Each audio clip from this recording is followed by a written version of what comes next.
Muy bien, muy buenas noches. Estamos reunidos aquí en esta segunda sesión del curso que tiene que ver con la organización bicameral del Parlamento peruano, ¿no? Quisiera al inicio de esta clase expresar en síntesis algunas de las ideas que vertí en la clase precedente del día lunes. Lo primero que tengo que decir es que eh, y centralizar, ¿no es cierto? Centralizar, relevar, es que el objetivo de este curso es analizar la organización del Parlamento peruano, ¿no?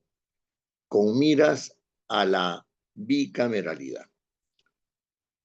Es decir, no estamos, como dije en la clase anterior, ante un curso de procedimiento, un curso de análisis político de la función parlamentaria, no, no estamos ante un curso de control político, tampoco estamos ante un curso en el cual podamos nosotros hablar acerca de la naturaleza de cada una de las funciones, ¿no? Sino que las referimos para centralizar nuestra atención, ¿no es cierto?, en la función administrativa, ¿no?, que debe cumplir el Congreso.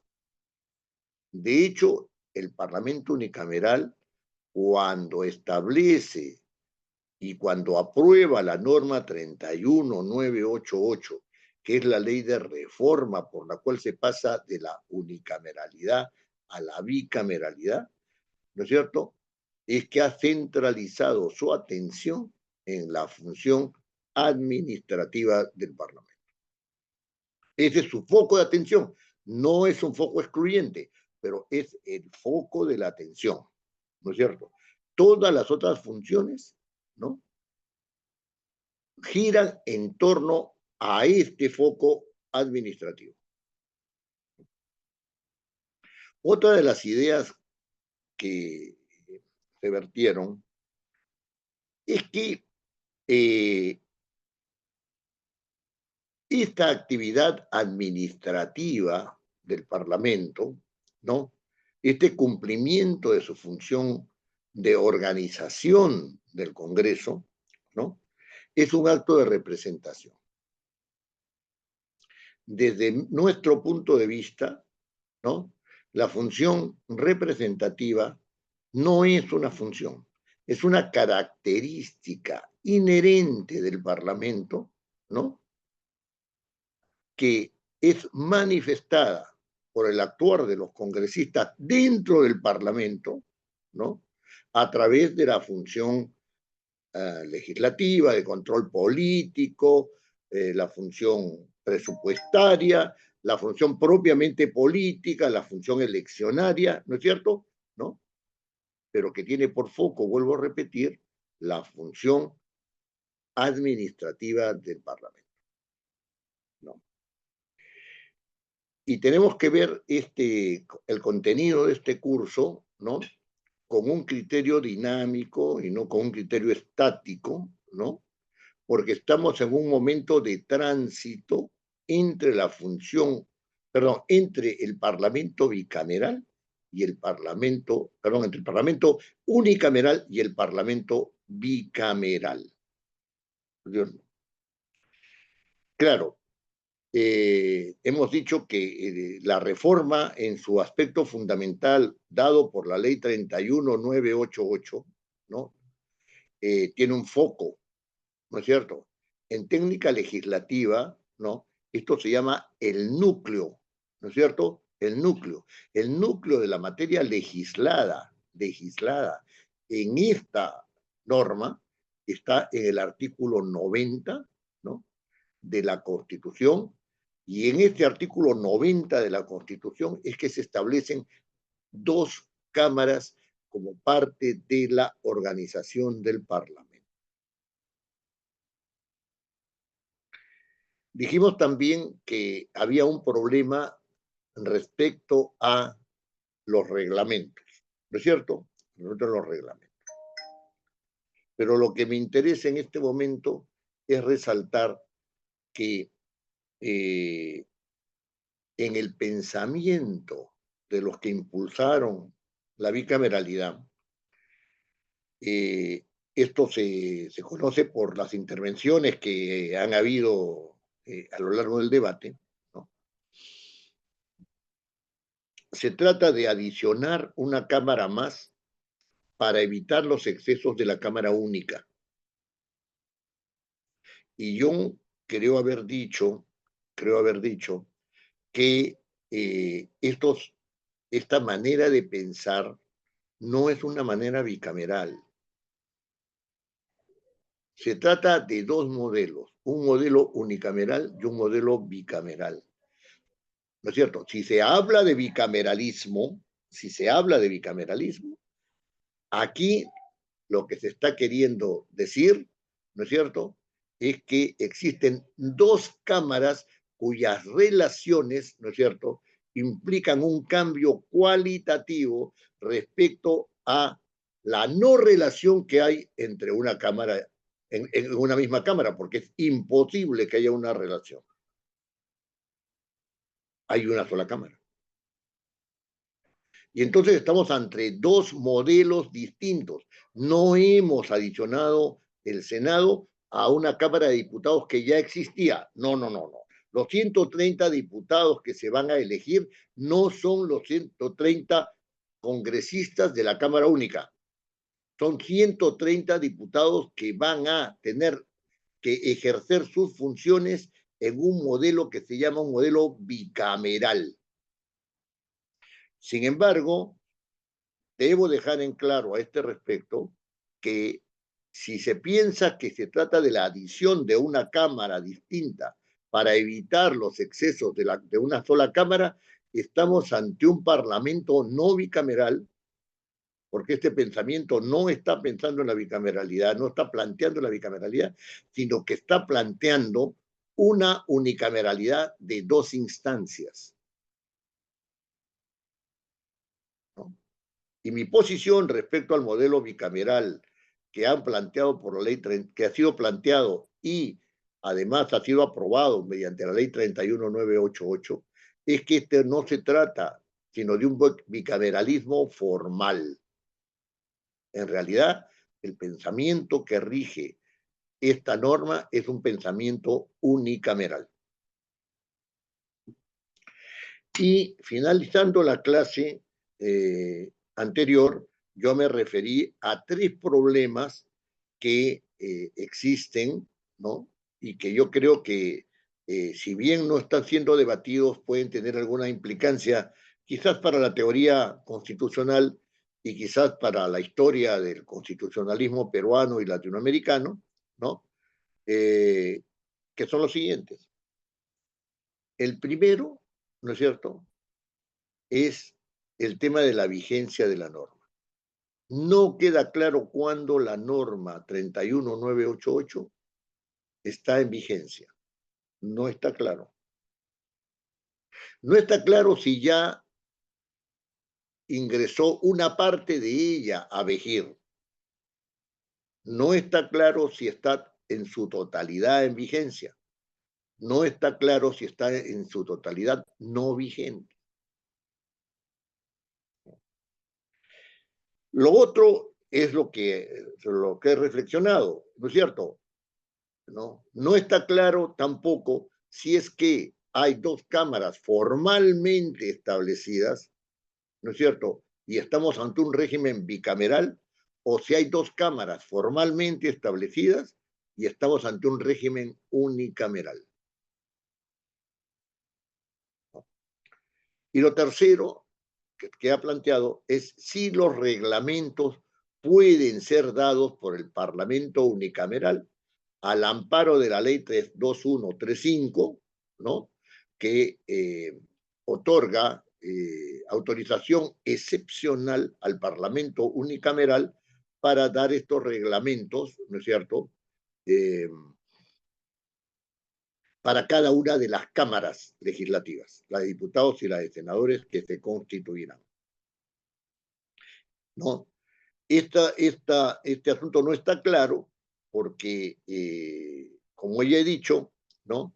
Se trata de que el artículo 94 habla que la Cámara de Diputados y el Senado elaboran y aprueban su propio reglamento, ¿no?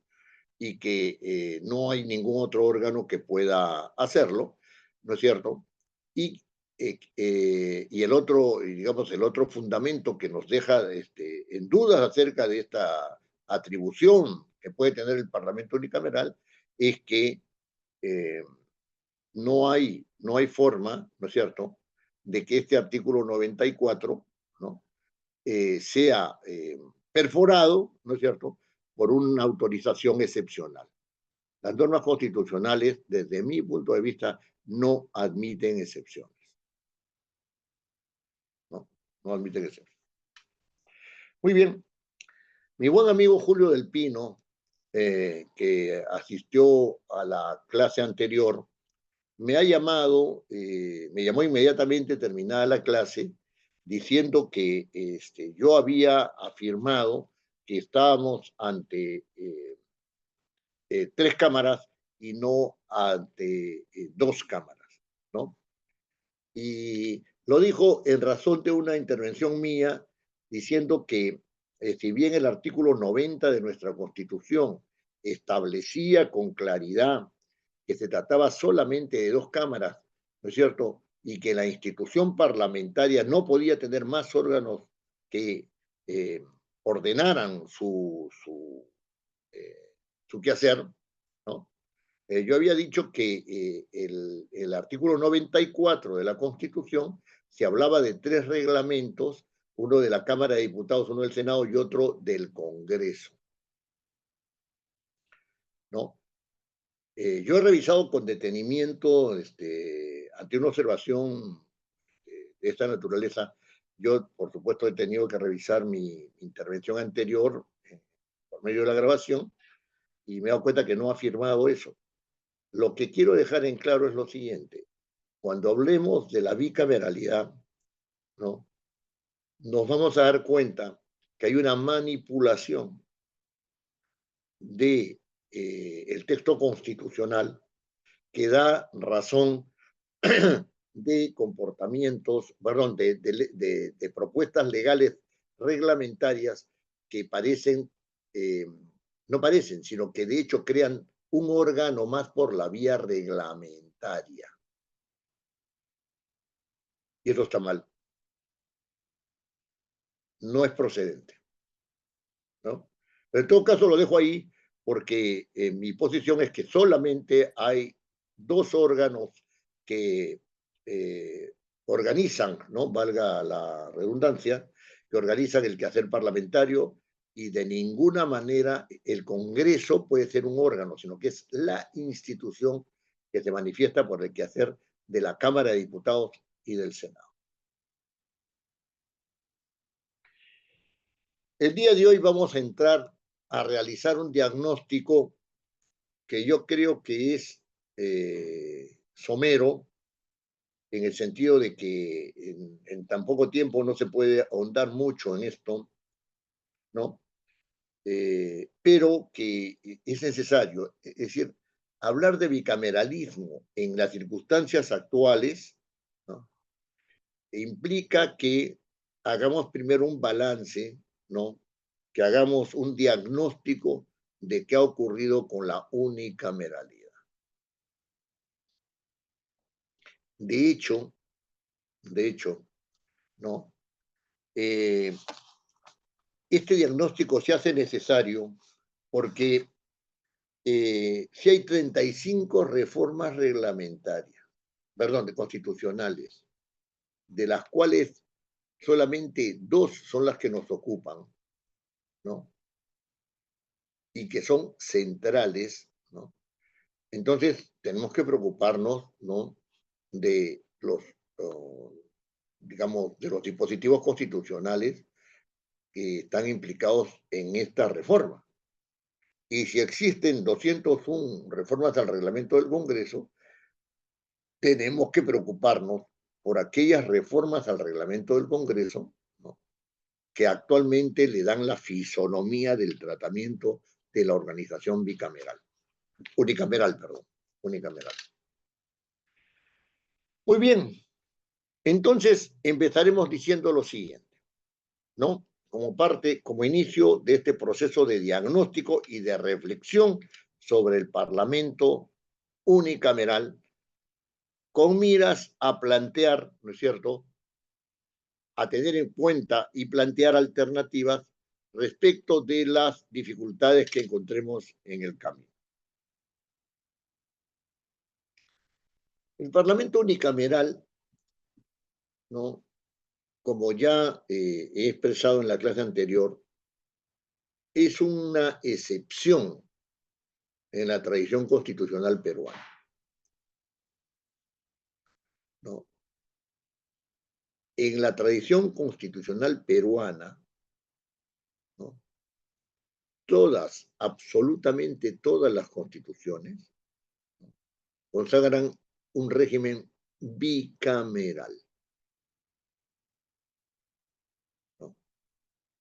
La influencia francesa, ¿no?, y la influencia norteamericana, ¿no?, junto con la influencia española, ¿no?, han propiciado que este modelo tenga, digamos, una plasmación y éxito, ¿no es cierto?, respecto de la organización del Parlamento peruano. Ojo, no confundir los parlamentos peruanos con las asambleas constituyentes, ¿eh?, que son otra cosa distinta. Las asambleas constituyentes son unicamerales, estamos hablando de los parlamentos. Entonces, ¿cómo es que en la tradición constitucional peruana surge un parlamento unicameral, ¿no? Y esto es un asunto muy interesante porque cuando el señor Fujimori, ¿no?, el 5 de abril del año 92 da el golpe de Estado, que en realidad fue un autogolpe, ¿no?, lo que el señor Fujimori pretendía era dar una nueva constitución. Y entonces se formó el Congreso Constituyente Democrático.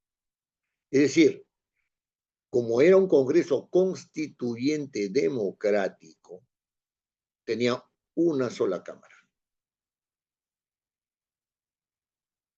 como todos los congresos constituyentes, como todas las asambleas constituyentes, es decir, las que van a dar una constitución tienen, ¿no es cierto?, como característica ser una sola Cámara, ¿no? Muy bien. Y allí concurrieron diversas fuerzas, etcétera, pero evidentemente en el acto eleccionario, ¿no?, el que tuvo mayoría en el Parlamento, en el Congreso en la Asamblea Constituyente, fue el Fujimori. En ese momento, ¿no?, los que vivimos ese momento dijimos, bueno, aquí estamos ante una Asamblea Constituyente con características de Parlamento. O sea, no, su función no era exclusivamente dar la Constitución, sino que además podía dar leyes, ¿no es cierto?, que tuvieran que ver con la buena marcha del Estado. Asunto que no es, ¿no es cierto?, de la naturaleza de las asambleas constituyentes, ¿no? No pertenece a la naturaleza de las asambleas constituyentes. Muy bien. El Parlamento unicameral quedó plasmado en el reglamento del Congreso y quedó plasmado, desde luego, habiéndose aprobado primero la Constitución de 1993, quedó plasmado en el reglamento del Congreso. Fue al reglamento del Congreso al que le correspondió a los parlamentarios de ese momento, ¿no?, que tenían ese reglamento, ¿no?, como su norma, ¿no es cierto?, al elaborarlo les correspondió desarrollar los dispositivos constitucionales. Este Parlamento unicameral nace según podemos mirar ahora, ¿no es cierto?, con propiedad histórica, ¿no?, nace del hecho de que estábamos en una galopante crisis económica, ¿no es cierto?, heredada del gobierno de 1995 al 2000 por ejercido por el doctor Alan García, ¿no? Y también teníamos el problema de Sendero Luminoso, ¿no? Terrorismo. El presidente Fujimori, ¿no?, se abocó a enfrentar esos dos problemas. Muy bien, o sea que, ¿por qué el Parlamento unicameral fue adoptado por el Fujimorismo, pudiendo adoptar un Parlamento bicameral después de la Asamblea Constituyente que dio lugar a la Constitución de 1993? ¿Por qué? De lo que colegimos ahora, ¿no?, se necesitaba un Parlamento que no pudiera oponerse al Poder Ejecutivo. Las razones eran que eh, el, el, el terrorismo y, y la crisis económica requerían de soluciones que implicaban decisiones rápidas, inmediatas. Y en efecto, el Parlamento unicameral era muchísimo más ágil que el Parlamento bicameral. Muchísimo más ágil, ¿no? Pero hay que decir también, ¿no?, que este Parlamento unicameral, ¿no?, hacía más fácil el control de las fuerzas sociales y políticas, ¿no? Yo recuerdo haber participado en el proceso de reelección del señor Fujimori, ¿no? Y la preocupación era si de los fujimoristas era ver si tenían mayoría o si no tenían mayoría en el Parlamento. Entonces, lo importante de esto es que, entendiéndose que se trataba de un poder legislativo que no podía oponerse a Fujimori, o sea, al presidente de la República, al Poder Ejecutivo, ¿no?, había que darle una organización que garantizara eso.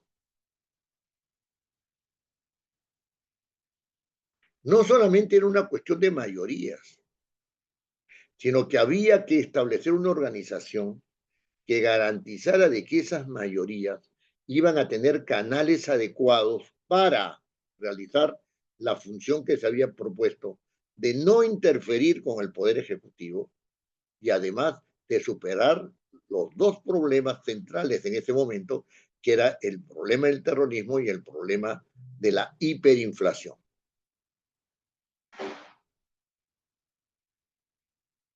Claro,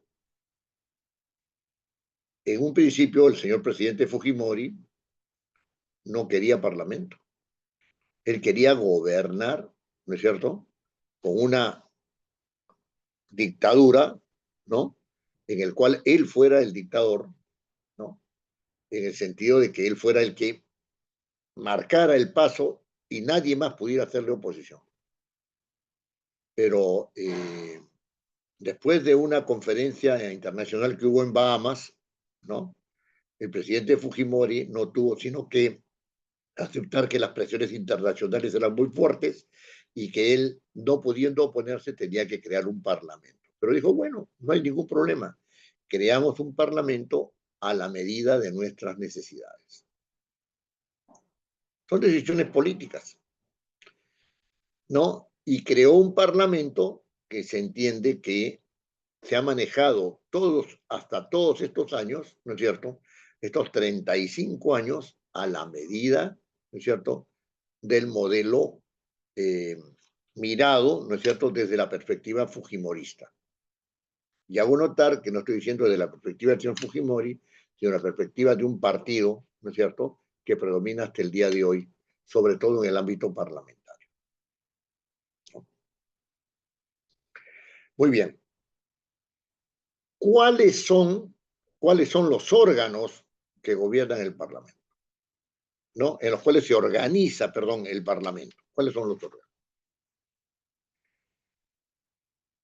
Estos órganos tradicionalmente, o sea, antes del golpe del señor Fujimori, tradicionalmente, si ustedes revisan los reglamentos o revisan las constituciones, ¿no?, en lo pertinente a la organización del Parlamento, estos órganos eran el Pleno y la Comisión Permanente a su costadito, ¿no es cierto?, la mesa directiva, la presidencia y la oficialía mayor. En ese orden jerárquico, el Pleno, ¿no es cierto?, la mesa directiva por debajo del Pleno, la presidencia por debajo de la mesa directiva y del Pleno, ¿no?, y la oficialía mayor, ¿cierto?, como una especie de eje entre el poder político y el poder administrativo del Parlamento. Ojo que hablo del poder administrativo del Parlamento. Entonces, el poder administrativo del Parlamento, a su vez, ¿no es cierto?, ha variado, ¿no? Ha variado, y aquí sí no se puede hablar de una tradición parlamentaria, ¿no?, de una tradición parlamentaria, porque si antes se hablaba de direcciones, ¿no es cierto?, o antes se hablaba de jefaturas, o antes se hablaba de órganos en general, ¿no es cierto?, con diferentes denominaciones, ¿no? La oficialía mayor ahora, en este Parlamento unicameral, ¿no es cierto?, tiene como dos órganos a su servicio, que son órganos del servicio parlamentario, ¿no es cierto?, que se llama Dirección General Parlamentaria y Dirección General de Administración. Muy bien. El Pleno, la mesa directiva, la presidencia, ¿no es cierto?, y la presidencia, ¿no?, son parte de lo que en el reglamento unicameral se llama la organización parlamentaria, así se le denomina, la organización parlamentaria, ¿no? O sea que el término organización parlamentaria, la locución organización parlamentaria, ¿no?, abarca aquellos órganos, ¿no es cierto?, aquellos órganos que están formados únicamente por congresistas. El Pleno, solamente congresistas. La mesa directiva, solamente congresistas. La presidencia solamente puede ser integrada por un congresista. Y estos son órganos de decisión. Son órganos de decisión. Cada uno en su nivel toma decisiones. Y en su nivel y ámbito de competencia, ¿no es cierto?, toma decisiones que tienen fuerza vinculante. Quiere decir que son obligatorias.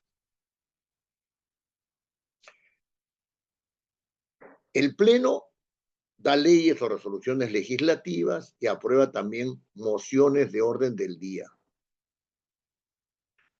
Cuando aprueba leyes y resoluciones legislativas, ¿no es cierto?, estas son de cumplimiento obligatorio. Cuando aprueba mociones de orden del día, estas son mociones que implican la inclinación de la Cámara respecto de algún asunto político, ¿no?, y que tienen fuerte incidencia, aunque no tienen fuerza vinculante, porque son plenamente políticas, no implican acciones de control ni acciones de legislación ni otro tipo de función parlamentaria.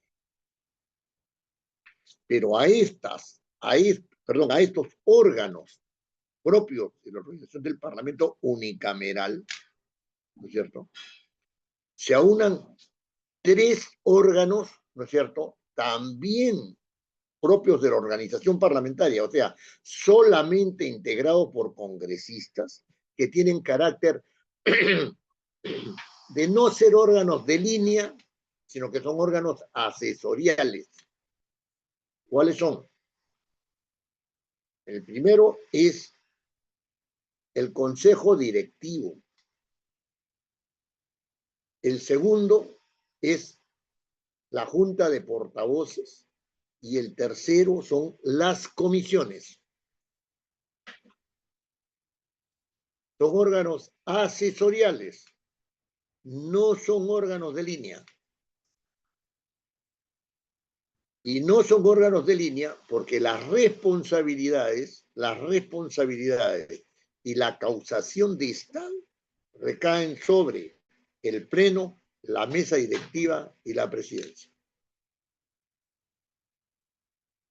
Este es el diseño, digamos, del Parlamento unicameral en aquella parte que se llama de la organización política, es decir, de aquellos órganos que están constituidos solamente por congresistas.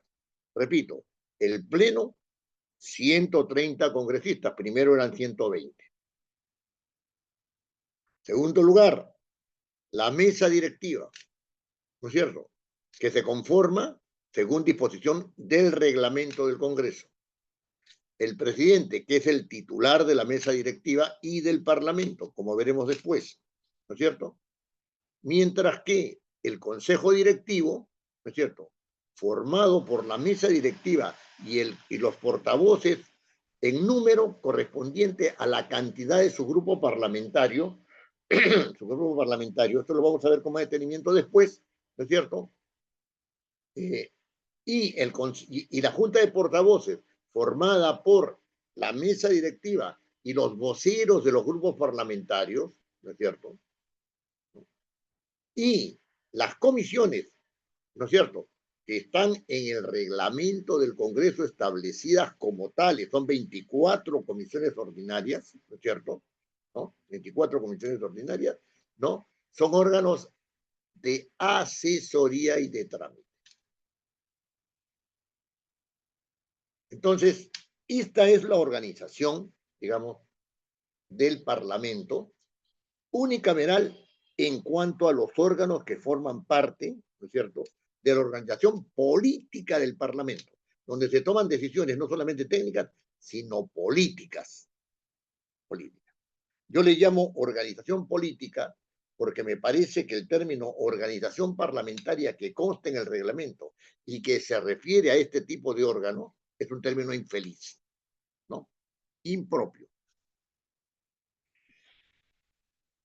Después tenemos al servicio parlamentario, que está integrado por la Oficialía Mayor, la Dirección General de Administración y la Dirección General Parlamentaria, ¿no?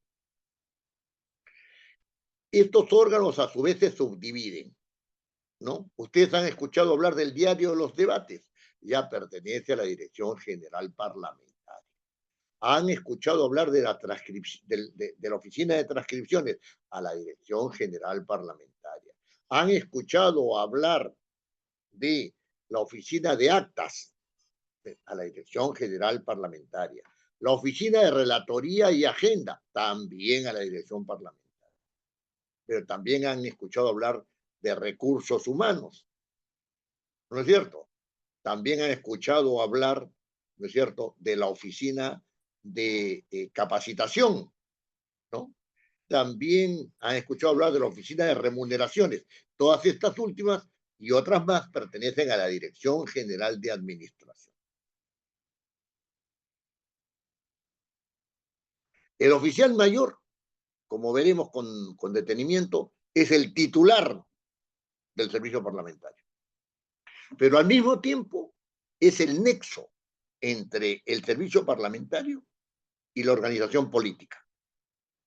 Está ahí, ¿no es cierto?, como un vértice, ¿no es cierto?, como un vértice, ¿no?, que permite una relación adecuada, que debe permitir, tiene por finalidad permitir, ¿no es cierto?, una relación adecuada entre, ¿no es cierto?, el poder político y el poder administrativo.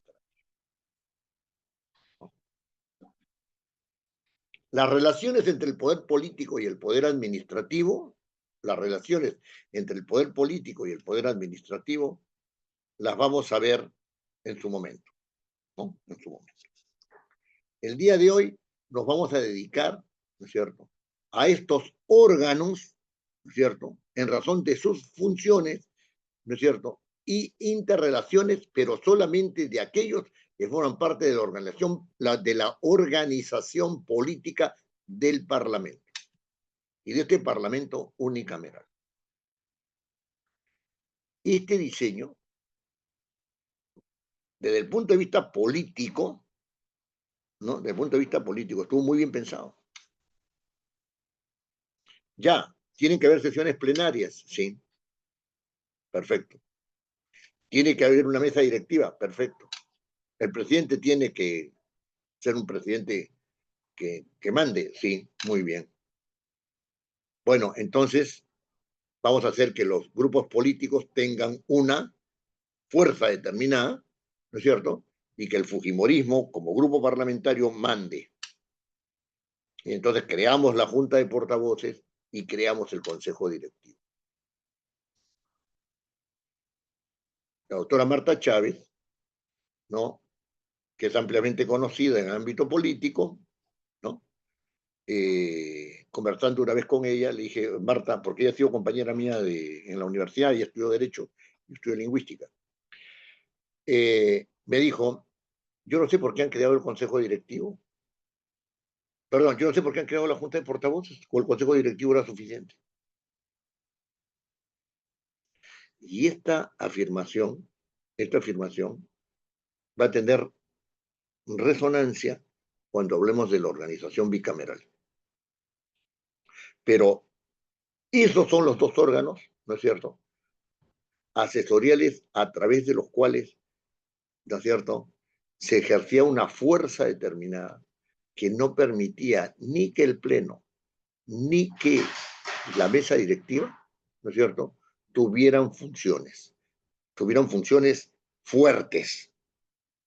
De hecho, yo en mi análisis estoy partiendo del supuesto de que esta organización debilitó fuertemente al Parlamento. Este tipo de organización debilitó fuertemente al Parlamento. Y después les voy a mostrar por qué. Entonces, ahora, entrando en la organización de este Parlamento bicameral, en el ámbito unicameral, perdón, en el ámbito que es propio, de los órganos políticos, entremos en el pleno, cómo está concebido el pleno, ¿cierto? Cómo está concebido el pleno. Entonces, el punto es este, ¿no?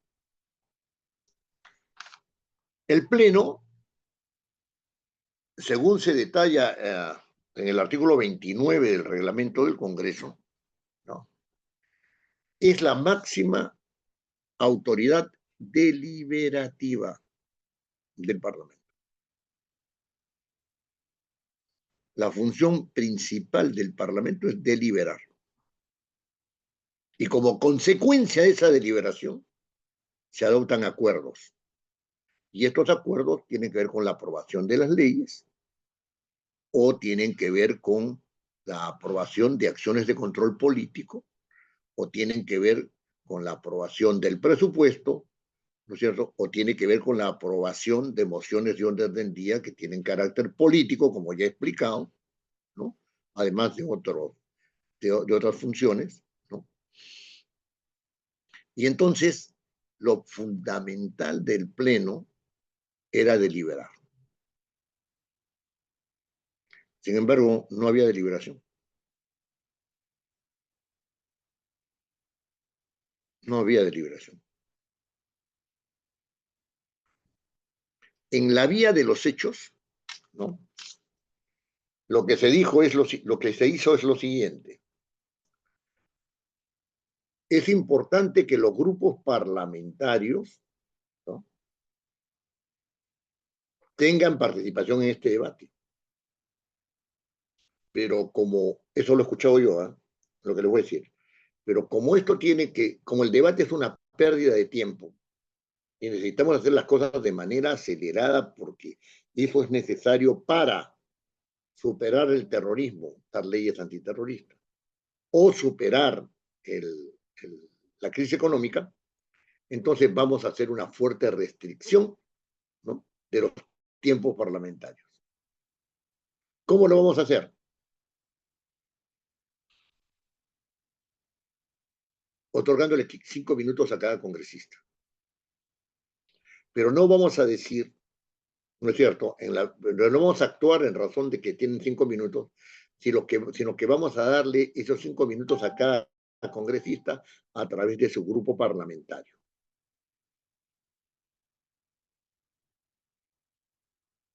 ¿Qué cosa quiere decir eso? Si el fujimorismo tenía 60 y tenía 5 minutos por grupo parlamentario, entonces tenía 3 horas.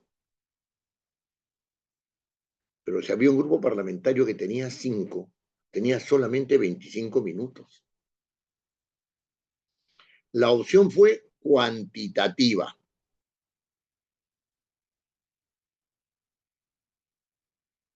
Y este sentido de la cantidad hace que el debate se gane por avasallamiento.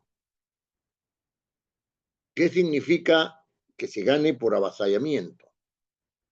El debate se gana por avasallamiento en el pleno del Congreso, estamos hablando del pleno, ¿no? Se gana por avasallamiento cuando son 60 congresistas que repiten la misma consigna, el mismo razonamiento, con matices o no, pero que van al mismo objetivo, ¿no es cierto?, respecto de 5 congresistas que repiten una alternativa. Y entonces se crea el famoso ambiente, ¿no es cierto?, el famoso ambiente, ¿no? Y las minorías quedan oscurecidas por la claridad, por repetición, por la claridad, por repetición de lo que dicen las mayorías.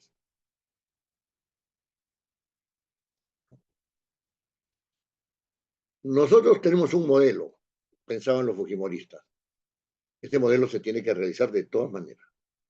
Nadie puede oponerse al presidente de la República. El plan es claro. Vamos por los terroristas, vamos por la inflación, ¿no? Y entonces, siempre los fujimoristas tuvieron mayoría parlamentaria. Cuando no la tuvieron por coalición. Y cuando no se podía hacer por coalición, o sea, por coincidencia de intereses, se hacía por chantaje. Muy bien. Otro asunto que tiene que ver con el Pleno, ya no estamos hablando de los debates, sino vamos a hablar del quórum, ¿no? El quórum es un requisito fundamental para iniciar las sesiones y para adoptar acuerdos. No se puede iniciar una sesión si es que no hay quórum. Y no se puede adoptar acuerdos si es que no hay quórum. En la Cámara de Diputados anterior, no solamente había quórum para el inicio de la sesión y para la adopción de acuerdos, sino que había quórum de debate. Los congresistas, perdón, los diputados, ¿no es cierto?, veían que no había nadie en la sala, entonces uno de ellos alzaba la voz, pedía en una intervención al presidente una cuestión previa y le decía al presidente: señor presidente, no se puede continuar con la sesión porque no hay quórum. ¿A qué tipo de quórum se estaba refiriendo? Al quórum de debate. No se estaba refiriendo al quórum de inicio ni al quórum de votación para adopción de acuerdos.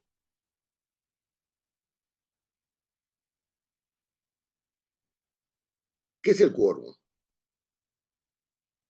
El quórum, en primer lugar, es un número de congresistas, estamos hablando de congresistas, de diputados, porque estamos hablando, perdón, no diputados. Estamos hablando de congresistas, ¿no es cierto? Porque estamos hablando de una Cámara única.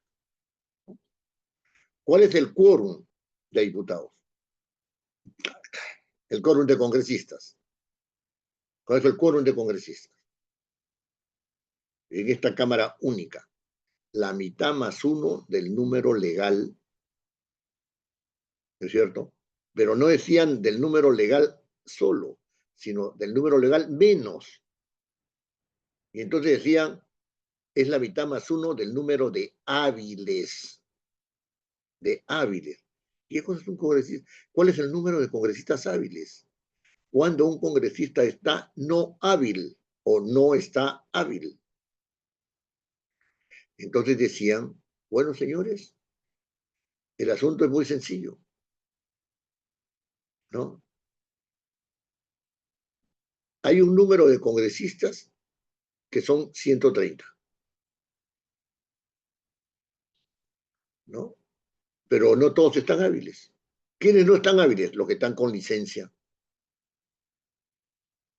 Pueden estar por licencia por enfermedad, pueden estar por licencia porque tienen que cumplir con actividades formalmente establecidas, ¿no es cierto? ¿No? De comisiones importantes fuera del Parlamento. Dos, no están hábiles los congresistas que han sido sancionados.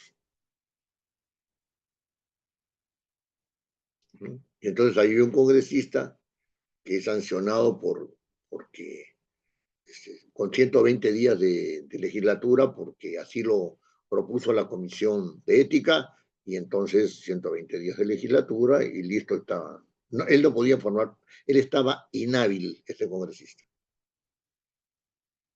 ¿No?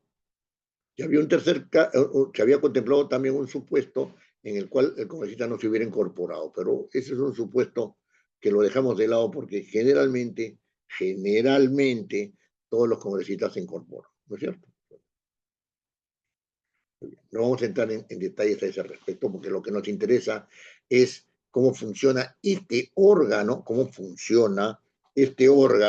¿no es cierto? Este órgano que se llama el Pleno del Congreso.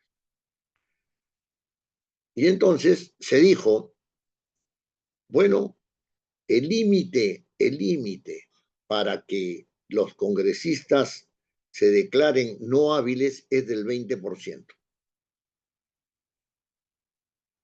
O sea, tiene que haber 20%, ¿no es cierto?, entre los que están con licencia, entre los que están suspendidos, ¿no?, por una sanción disciplinaria, ¿no? O gozan de licencia por salud o lo que fuera, ¿no? Entonces, dijeron hasta el 20%.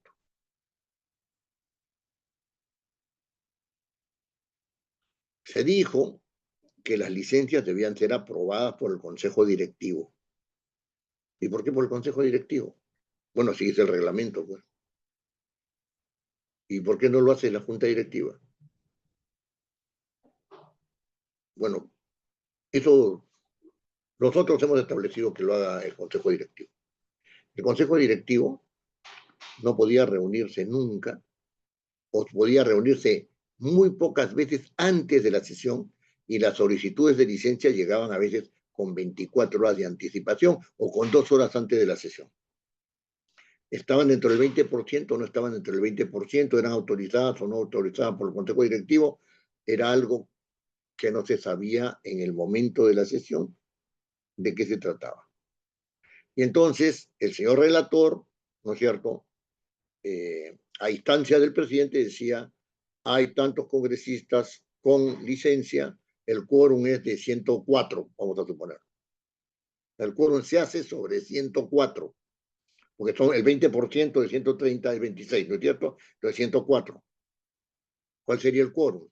De 104, la mitad más 1. 52. Tenía que haber 53 congresistas para iniciar la sesión, ¿no es cierto? Y 50, y tenían que haber 53 congresistas para votar.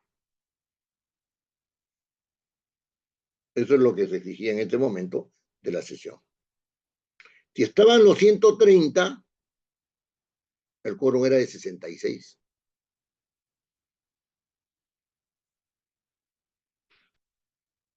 Entonces, ustedes me dirán, bueno, ese cálculo es técnico, ¿no? Sí, es un cálculo técnico, sí, es verdad, es un cálculo técnico. Pero tiene incidencia política. Pues.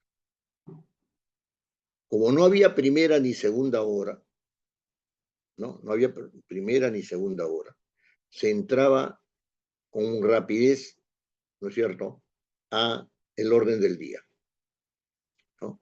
Es decir, a tratar asuntos relacionados con la aprobación de leyes, acusaciones constitucionales, constitución de comisiones investigadoras, etcétera, ¿no?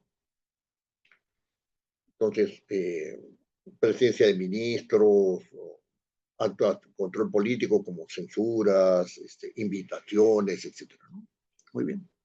Todo aquello que requería un acuerdo. Y entonces, con ese quórum, ¿no? Se iniciaba la sesión y se iniciaba el debate. Como no había quórum de debate, procedían con el quórum de inicio de sesión, ¿no?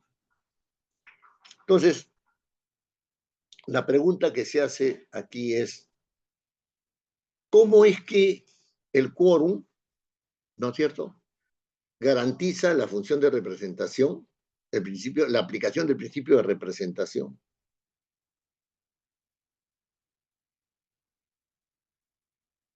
Porque si es menos de la mitad más uno, ¿no es cierto?, yo puedo aprobar una ley ordinaria, ¿no?, con 54 personas presentes, ¿no? Y entonces votan 30 a favor, 20 en contra, ya son 54 abstenciones. Con 30 votos se ha aprobado una ley. Puede ser que no sea una ley que requiera mayoría calificada, sí, pero de repente tiene mucha importancia.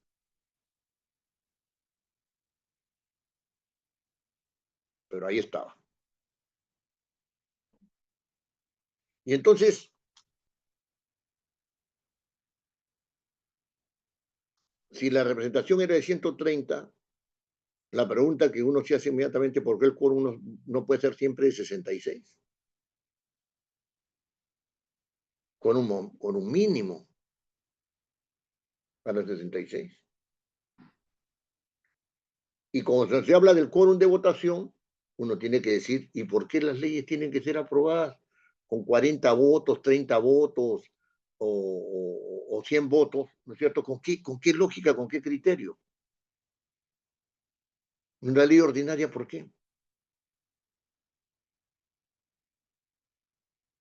Y entonces esta manera de manejar el quórum, sin racionalidad y con conveniencia, ¿no? Y con conveniencia, porque algún operador político externo diría, le dice, ¿sabes qué? Tú ándate nada más de hacer tu trabajo Arica, ¿no es cierto? Y tú te enfermas, y tú te vas, y tú te vas. Entonces, a los que están ahí los manejamos mejor. Claro que compraban a los que estaban en contra, pues, ¿no es cierto? Entonces, aquí el asunto del quórum suponía un debilitamiento del Pleno del Congreso, porque daba la posibilidad de que los congresistas se ausentaran sin razón aparente. Mejor dicho, se ausentaran con una razón que fuera aparente, ¿no? Eso es lo que he querido decir. Pero que no era una razón que se pudiera testimoniar. Más aún, se consideran con licencia, dice el reglamento del Congreso, aquellos que están fuera de Lima. O sea que mañana yo estoy en Lima, mando una carta en la noche, me paso a Huancayo y ya mi licencia tiene que ser aprobada. ¿Y qué estoy haciendo en Huancayo? Yéndome de plan, o yendo a hacer mis negocios, o yéndome a una excursión con mis hijos que le tenía pactada hace no sé cuánto tiempo. Me siento en la sesión. ¿Cómo hay que tratar las licencias? De una determinada manera porque tienen incidencia en el quórum. Y si el quórum no se ve de manera adecuada, Y si la aprobación de las leyes no se da con un quórum adecuado, ¿no es cierto? Entonces los congresistas pueden hacer lo que les da la gana. Facilito nomás,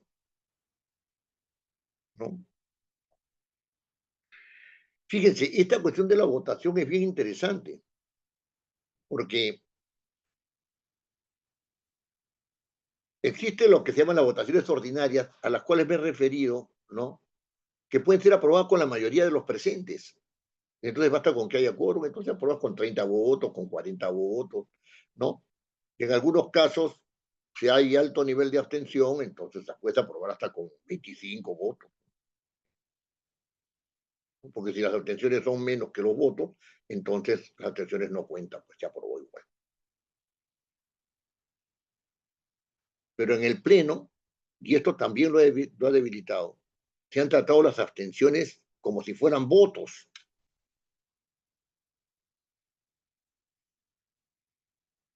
¿Qué significa esto? Que yo agarro y digo, han votado a favor 30, han votado en contra 10, han votado en total 40, ¿no es cierto? Han votado en total 40. Y los que no han votado, ¿no es cierto? Son 50. No hay acuerdo. Como que no hay acuerdo. 50 se han abstenido, no han votado, no han dicho ni sí ni no. ¿Cómo puedes tú unirlos, ¿no es cierto?, para decir que no hay acuerdo? Estos han dicho sí y no, pero son menos que las abstenciones. La pregunta es, cuando uno se abstiene, ¿vota? ¿Por qué vota? Vamos a suponer que sea que vote, pero vota por no votar cuando uno se abstiene. Vota porque no se vote todavía. Suspende el ejercicio del derecho al voto.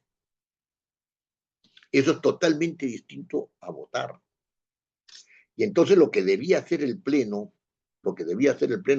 que mediante esta fórmula se debilita, porque los que quieren boicotear votan en abstención y se acabó el cuento, nunca hay acuerdo. Y hay casos de esos, ¿ah?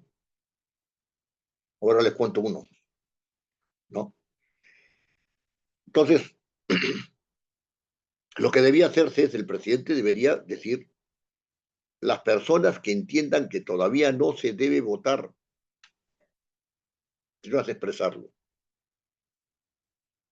Votan por no votar la minoría. Al voto. Vota por no votar la mayoría, se suspende la votación. No se ha negado la aprobación, no se le ha dado la aprobación, queda en un estado coloidal, en suspenso queda el pronunciamiento del Pleno. Esta indeterminación de la abstención con el voto debilita al Pleno del Congreso. Y hay un asunto político detrás de esto. Sí, sí lo hay, sí lo hay. Fíjense, con ocasión de la presencia de dos primeros ministros en el régimen del señor Humala, ¿no? La señora Ana Sánchez era, bueno, no me acuerdo del nombre, del apellido de esta señora, ¿no? Se presenta como primera ministra ante el Parlamento, ¿no es cierto? Y el Parlamento vota y las abstenciones son mucho mayores que los votos. Se desestimó el pedido de cuestión de confianza de la señora Ana, no se desestimó. Hubieron negociaciones y se fue a la segunda votación. Ganaron también las abstenciones. ¿Se le había dado la confianza? No. ¿Se le había negado? Tampoco. Fueron a una tercera votación donde las abstenciones fueron mucho menores. Y en consecuencia, ¿no es cierto?, se le dio la confianza porque votaron a favor más de los que habían votado en contra. No se podía haber evitado diciendo, señores congresistas, los que estén por el voto, los que estén por no votar aún todavía, etcétera, este asunto, si no es expresarlo, ya, mayoría, ya, que sigan las negociaciones.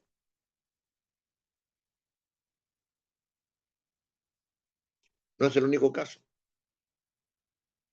¿no? Entonces, esta cuestión de, la, de las abstenciones hay que manejarlas desde mi punto de vista de otra manera, ¿no? Pero hay dos casos que debilitan al Pleno claramente, claramente, porque todo el asunto del quórum y de la votación son asuntos muy técnicos, ¿no es cierto? Quizás sean un poco hasta abstrusos de tratarse, ¿no? Pero hay dos casos que queda claramente, por los que queda claramente establecido que el Pleno ha sido debilitado, ¿no es cierto? Intencionalmente. Había una intención debilitadora del Pleno del Congreso. El Pleno se convoca y se hacen las citaciones, y en estas citaciones se incluye una agenda.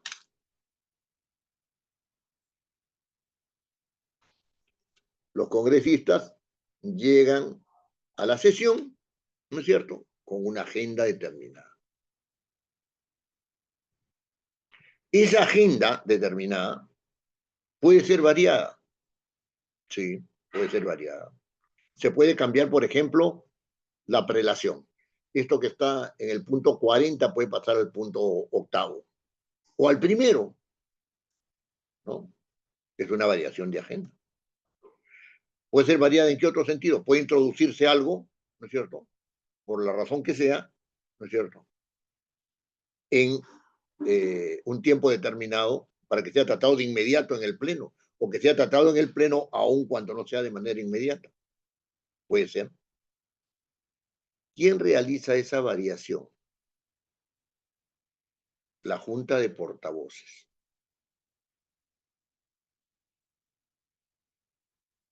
La agenda la ha establecido el Consejo Directivo. La mesa directiva le dice, vamos a ver esto, ¿no es cierto? Y lo envía al Consejo Directivo. El Consejo Directivo le dice, no, también esto. No, esto no. Esto sí, se acabó. Votan y dicen, la agenda va a ser esta. La mesa directiva tiene una mera acción, realiza una mera acción informativa ante el Consejo Directivo. Entonces se realiza con esa agenda. Pero si quiere variar la agenda, entonces la Junta de Portavoces dice, no, no, no. Primero esto, segundo lo otro, tercero aquello. Mientras el Pleno está en funciones.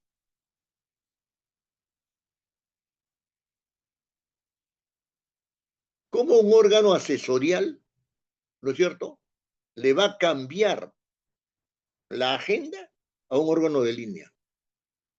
¿Cómo un órgano asesorial le va a imponer la agenda a un órgano de línea?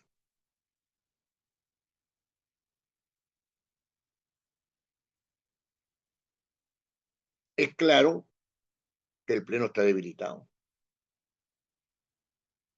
Están en plena sesión, lo he visto, y de repente llega, por acuerdo de la Junta de Portavoces, ¿no es cierto? Esto se verá posteriormente. Por acuerdo de la Junta de Portavoces, el siguiente punto será este. Por acuerdo de la Junta de Portavoces, ¿no es cierto?, se ha variado el orden, ¿no es cierto? La Junta de Portavoces. Y saben una cosa, la Junta de Portavoces no se reúne. ¿Dónde está la reunión? La convocatoria a reunión de la Junta de Portavoces. ¿Dónde está el acta de que se ha adoptado ese acuerdo? ¿Dónde está? Si no está, no se ha reunido nunca. Se han puesto de acuerdo dos patas ahí y dicen al presidente, hemos determinado esto. Encima de que están afectando, ¿no es cierto?, una actividad que debía hacerle el propio Pleno, Encima ni siquiera tienen formalidad.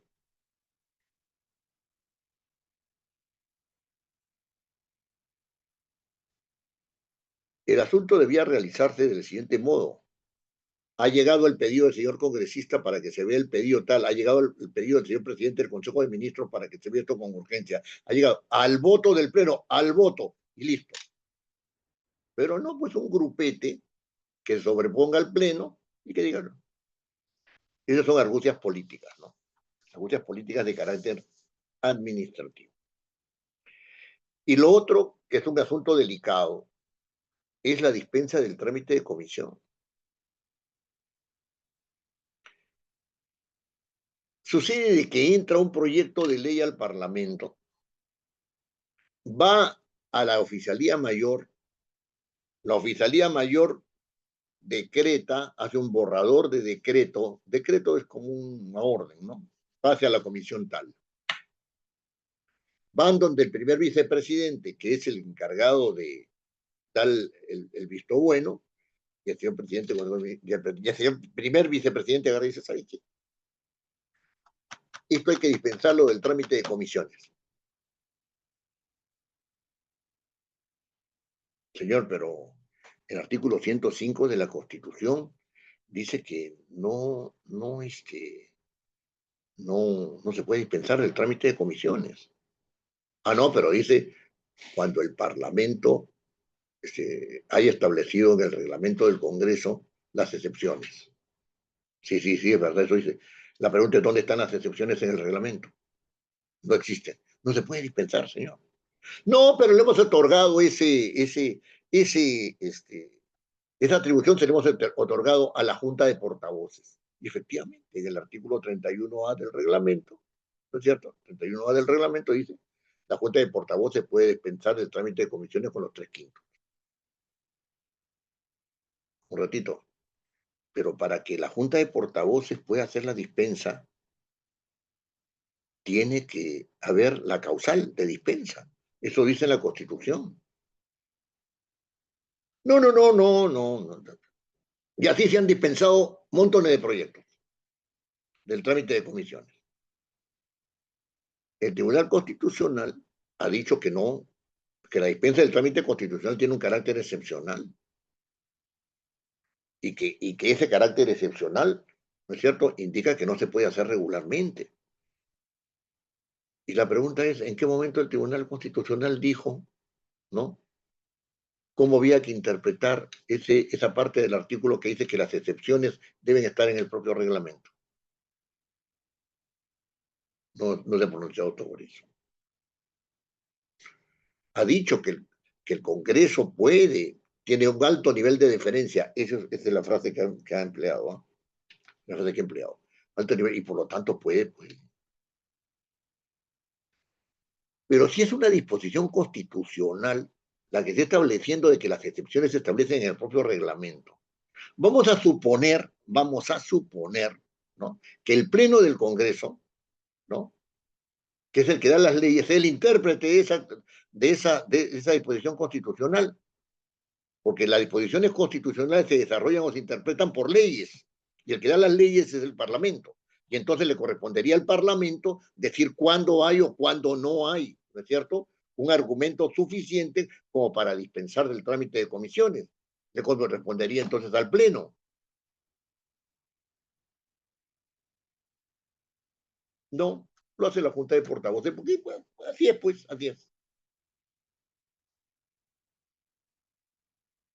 Y el Pleno solamente en razón de la interpretación del Tribunal Constitucional, solo podría poner, ¿no es cierto?, en consideración una dispensa del trámite de comisiones de manera excepcional.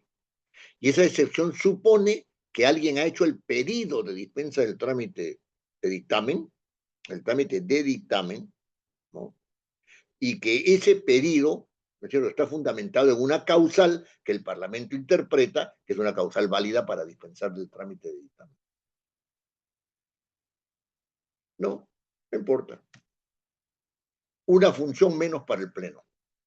La hacemos nosotros, entre gallos y medianoche, porque conviene o porque no conviene. No hay primera hora, pues. Sencillamente en esa instancia asesorial, que no es de línea, ¿no? Se determina qué se va a ver o qué no se va a ver, con o sin dispensa del trámite de comisiones.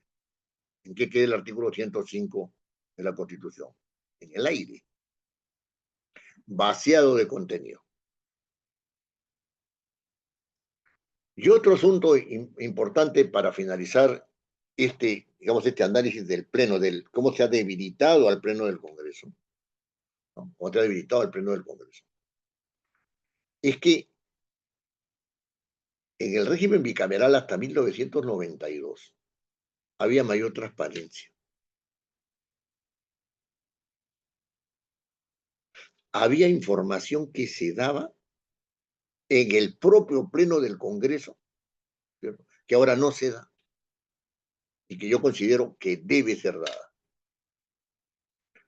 En el Pleno del Congreso, uno, ¿se sabe qué proyectos han ingresado o no? No se sabe. ¿Se sabe a qué comisiones han ido? No se sabe. En el Pleno del Congreso se dice quién dispensa del trámite, quién solicita dispensa del trámite de comisiones. No. En el Pleno del Congreso se dice cuántos congresistas han solicitado información y a cuántos cuántos congresistas han pedido licencia y se les ha otorgado o no se les ha otorgado. No hay esa información. Y todo eso se hacía en la primera hora antes de empezar los debates.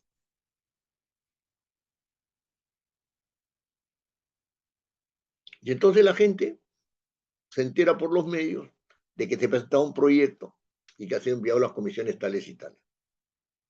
No, pues, lo da como un hecho. Da como un hecho que han sido enviados a la comisión que debe ser. Pues. Y da como un hecho, ¿no? Aislado además, de que bueno, ¿y qué habrá sido de los demás proyectos? ¿A dónde habrán ido? Nadie sabe nada. Eso no va a tomar mucho tiempo. Mentira. No toma más de media hora. Todo, ¿ah? Todo no toma más de media hora.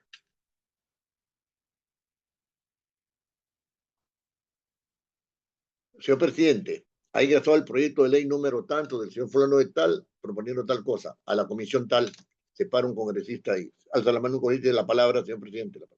No puede ir a esa comisión, señor. Porque lo que se está proponiendo en ese proyecto es tal cosa y esa materia le corresponde a la comisión. ¿Cuál?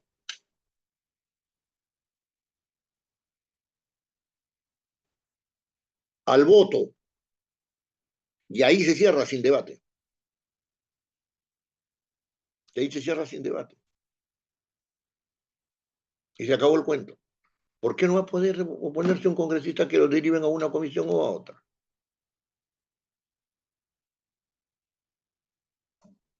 Entonces, todos estos hechos han producido un debilitamiento del Pleno y lo han convertido en un lugar teatral.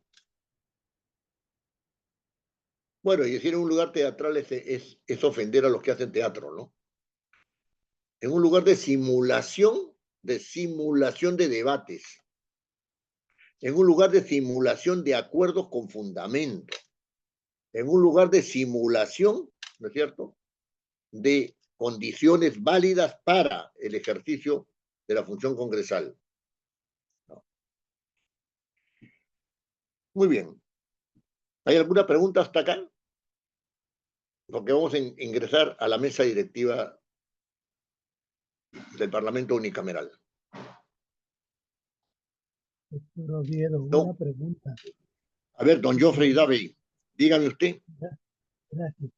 No lo escucho bien, no lo escucho bien. Empezando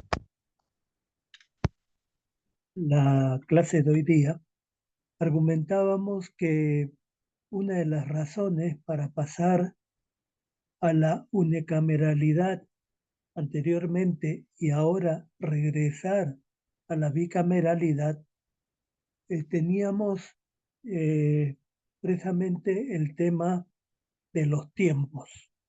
Es decir, hacía falta un parlamento que fuera expeditivo y que en la medida de lo posible, como hemos podido constatar con el tiempo resultara manipulable. Supuestamente se quiere corregir, superado el terrorismo y superada la inflación, se quiere corregir el accidente que significó la unicameralidad, pasando a una bicameralidad. Se repite que efectivamente este Parlamento ya está desbocado al punto Ujú. que pasa cualquier cosa, ¿no? Y resultan en leyes. Ahora la pregunta es, en el péndulo de la historia del Perú, normalmente pasamos de un extremo a otro. ¿Se ha ponderado qué tiempo tomarán las leyes ahora con este juego de un Congreso con dos instancias? Porque seguimos pensando que sigue siendo unicameral, pero con dos instancias. Una medio mutilada y la otra eh, con exceso de poder. ¿Qué tiempo se ha calculado o cómo se prevé que se producirán las medidas de urgencia y los procesos normales? ¿Se sabe eso? Claro.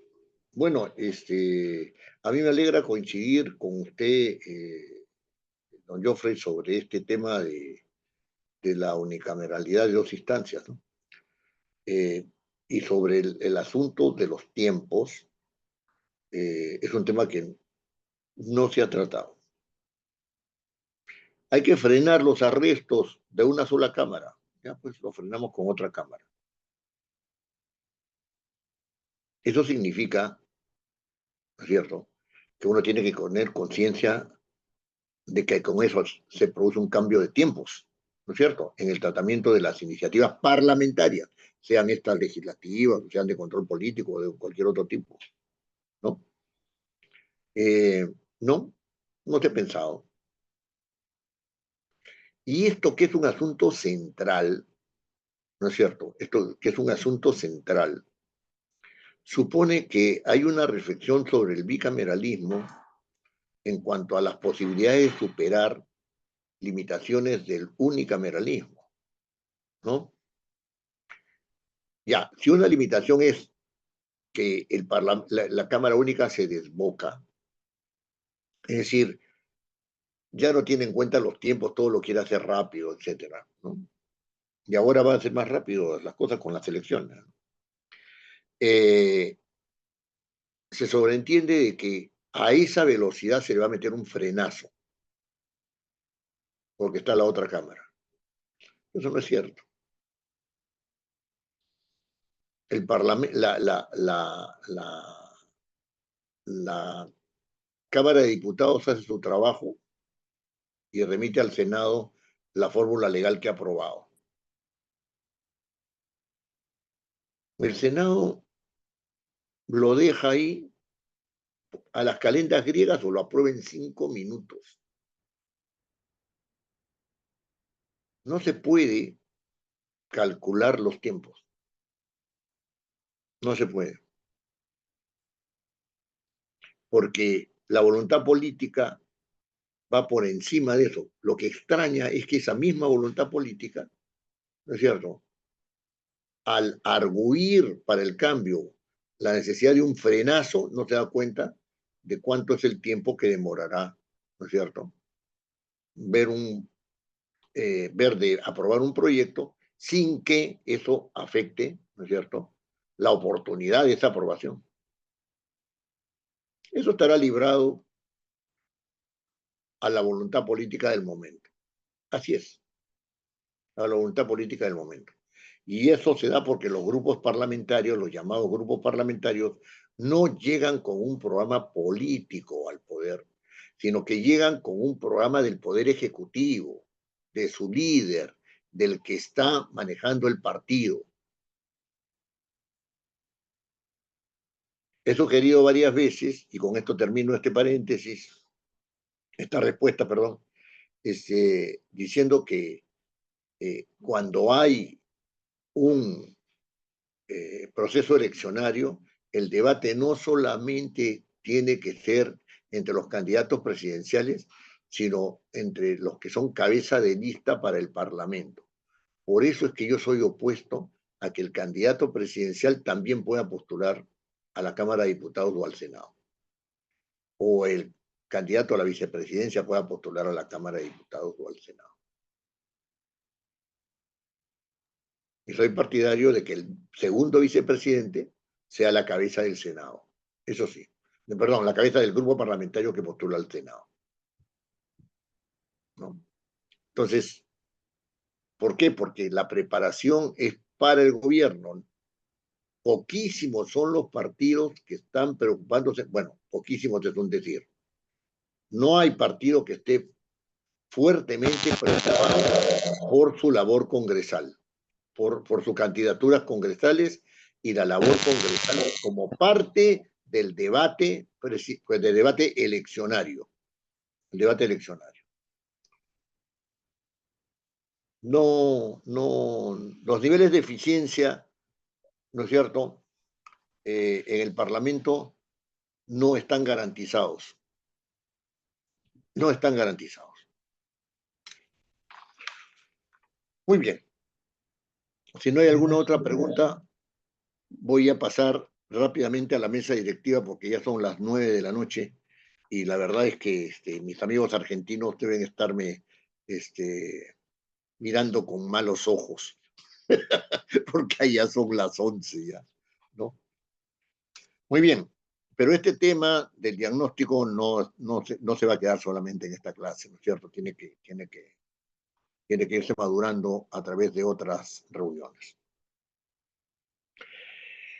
Vamos a ver a la mesa directiva del Parlamento.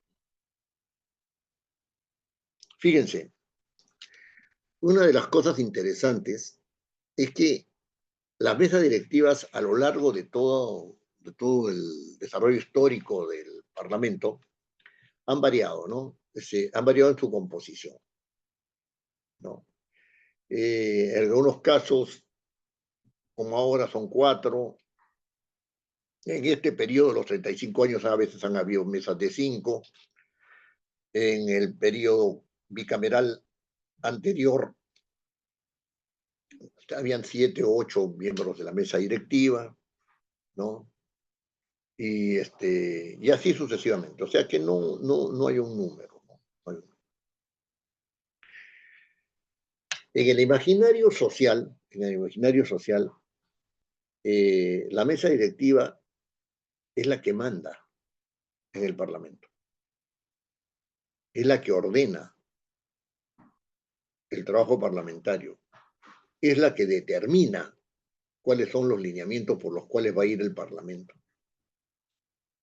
Más aún se dice ese presidente del Congreso no manda, pues.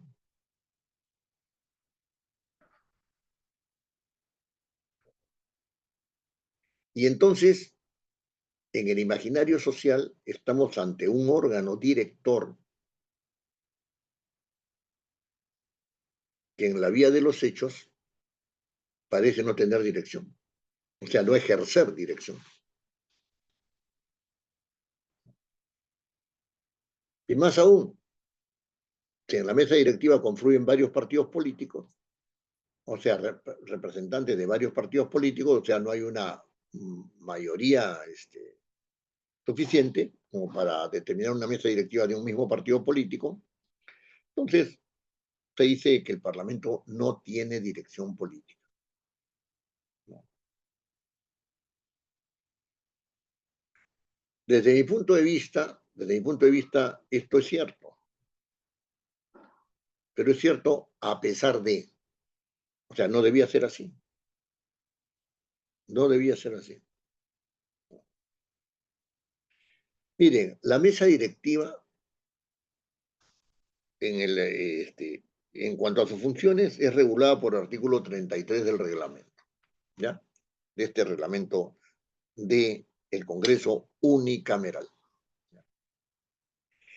¿Qué cosa hace la mesa directiva según este reglamento unicameral? Dirige los debates en el Pleno, en la comisión permanente, en la junta de portavoces, en el consejo directivo. Tiene la representación oficial del Congreso. Toda la mesa tiene la representación oficial del Congreso. Nombra a funcionarios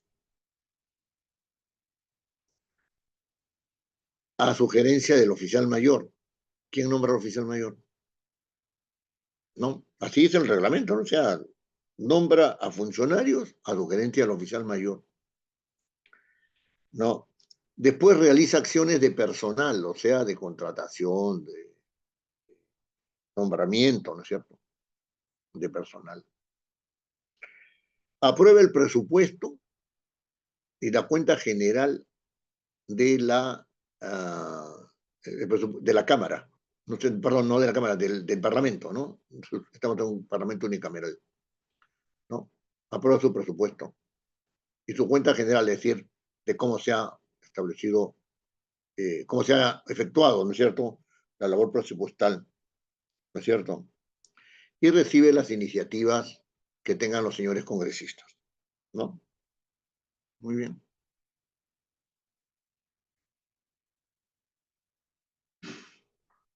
Si tiene la representación oficial del Congreso, ¿no es cierto?, ¿por qué en los casos en los cuales eh, eh, aprueba el presupuesto y la cuenta general, o por qué realiza funciones administrativas, tiene que dar cuenta al Consejo Directivo? Así está en el reglamento. ¿Por qué tiene que dar cuenta el Consejo Directivo? ¿Acaso el Consejo Directivo está por encima de la mesa directiva? Pregunta, ¿no? Lo que más llama la atención es que en ningún momento se habla en el reglamento de que tiene la dirección política del Parlamento. ¿Hay una lucha por tener la dirección política en el Parlamento? Sí, pues hay una lucha, pues. Pero debe tener la dirección política, pues, el Parlamento. No, no, no. Dirige los debates en el Pleno, en los órganos cuando se reúnen y participa la mesa directiva, ¿no? Tiene una representación oficial del Congreso que parece ser oficiosa y depende además del Consejo Directivo. Tiene que dar cuenta de sus actos al Consejo Directivo. Fíjense, la mesa directiva elabora la agenda, pero el que la aprueba es el Consejo Directivo. Me refiero a la agenda de la sesión plenaria. La mesa directiva tiene reuniones con el Poder Ejecutivo para establecer la agenda conjunta de ambos, ¿no? Entonces se hace responsable de eso. ¿Dónde está el Consejo Directivo ahí?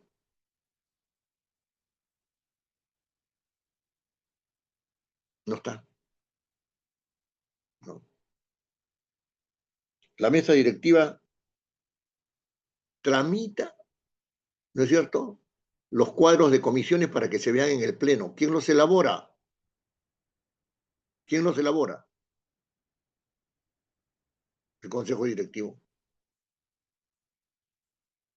O sea, la mesa directiva se ha convertido en una mera tramitadora sin posibilidad de ejercicio de una labor directriz del Congreso, de dirección política. En italiano se dice dell'indirizzo político, ¿no? Los italianos la tienen clara esa, ¿no? Entonces, una mesa totalmente debilitada. La pregunta es, ¿para qué le eligen? Mejor que se unan los voceros de los grupos parlamentarios, ¿no es cierto?, que tanto hacen para que la mesa directiva solamente tramite lo que ellos acuerdan, y que ellos gobiernen el Parlamento, pues.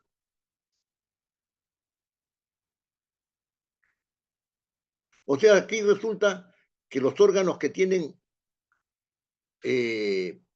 personal de congresistas, ¿no? Que tienen a congresistas como integrantes designados, ¿no es cierto? Esos órganos que tienen como miembros a congresistas designados que votan en un sentido o en otro respecto de las competencias y atribuciones que tiene el Consejo Directivo, la Junta de Portavoces, ellos, ¿no es cierto?, no son responsables de nada, pero la mesa directiva sí. O sea, es una tramitadora con responsabilidad. ¿Cómo se entiende eso? Les doy un dato. Hasta el año 1992, ¿no es cierto?, se normaba en el reglamento de la Cámara de Diputados que el presidente era el que daba las licencias, pero solamente podía hacerlo hasta el 10%.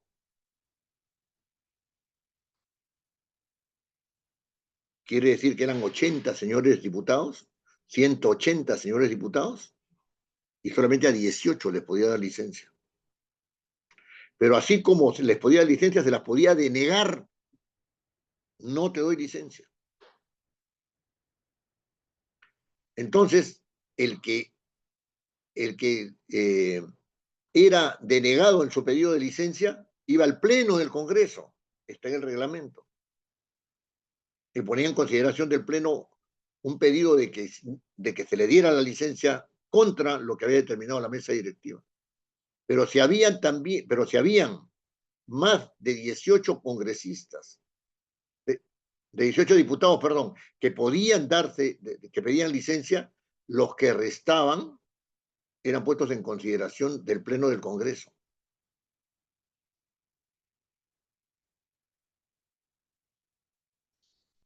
Otro asunto. La Junta Directiva aprobaba el presupuesto de la Cámara de Diputados, que no es el presupuesto general, el presupuesto de la Cámara de Diputados, ¿no es cierto? Y lo elevaba al Pleno para su aprobación. No es que el Consejo Directivo aprobaba y la mesa lo tramitaba, no, no, no, no, la mesa lo elaboraba.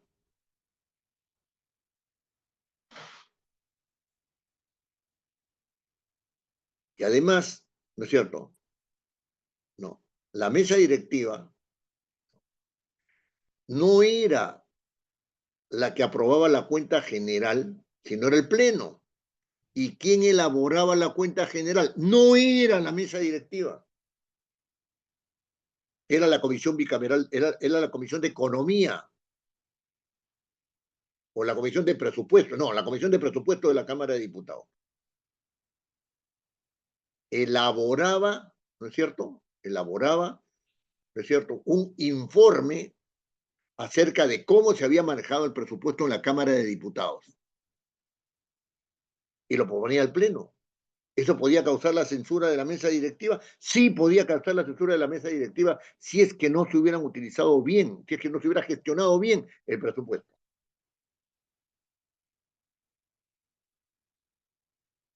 Entonces, la responsabilidad de la mesa directiva sobre la actividad presupuestal era de primer orden. Ahora no. Al presidente Williams casi lo censuran, le clavaron una moción de censura por dar una opinión política como presidente del Parlamento. ¿Y qué se lo impedía? Nadie, para eso lo habían elegido. Para eso lo habían elegido.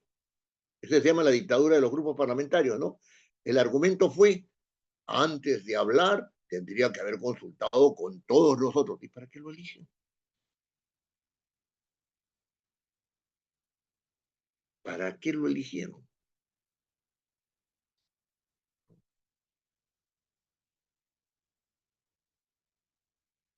La Junta de Portavoces y el Consejo Directivo no están estableciendo, o sea, no están dando lugar, ¿no?, a una relación que permita el fortalecimiento del Parlamento, porque están debilitando al Pleno del Congreso y están debilitando a la mesa directiva del Congreso.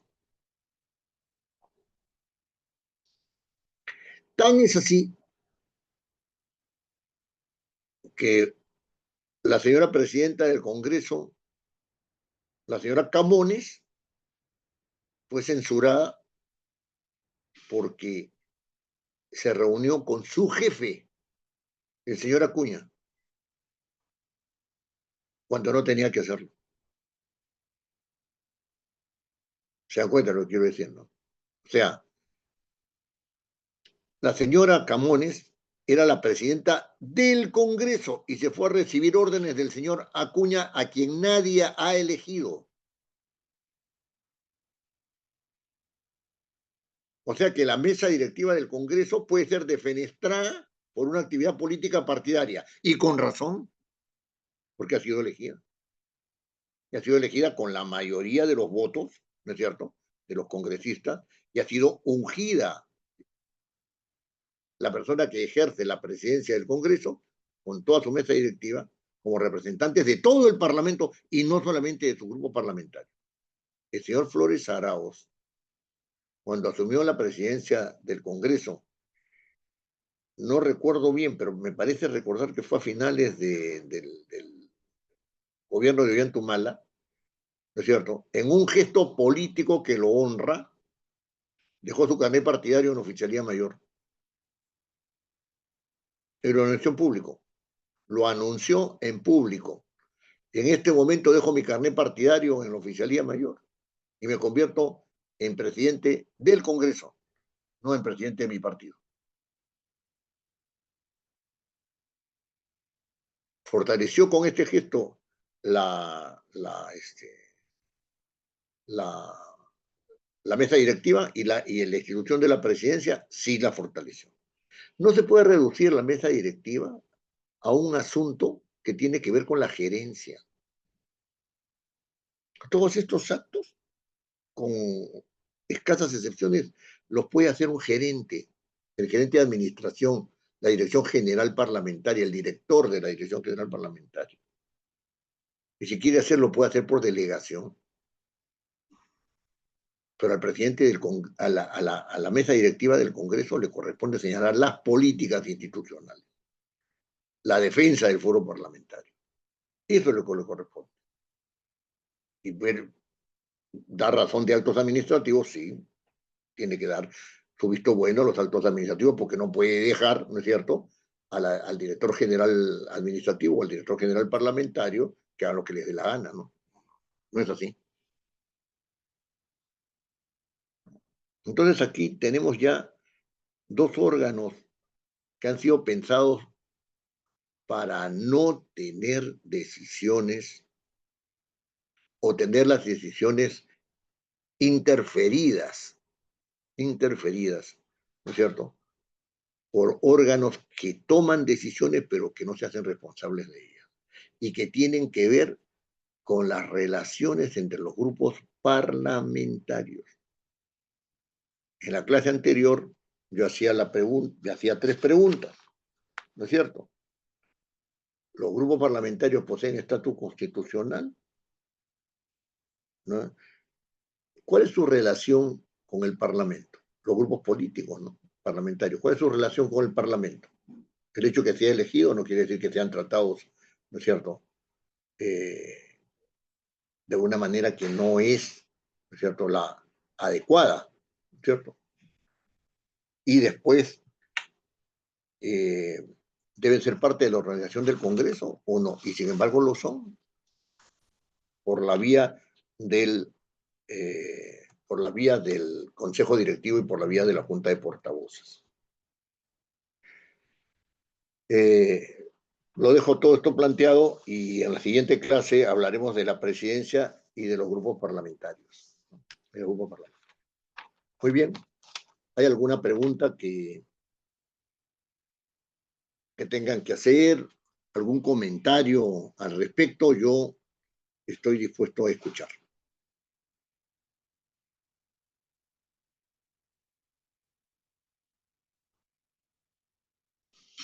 Muy bien. Nos vemos entonces el próximo viernes. Nos vemos. Gracias, Nos vemos, nos vemos. Que les vaya muy bien. Gracias, buenas noches. Muy buenas noches, muy buenas noches. Ok, hasta luego. Aquí estamos. Ya les envío el video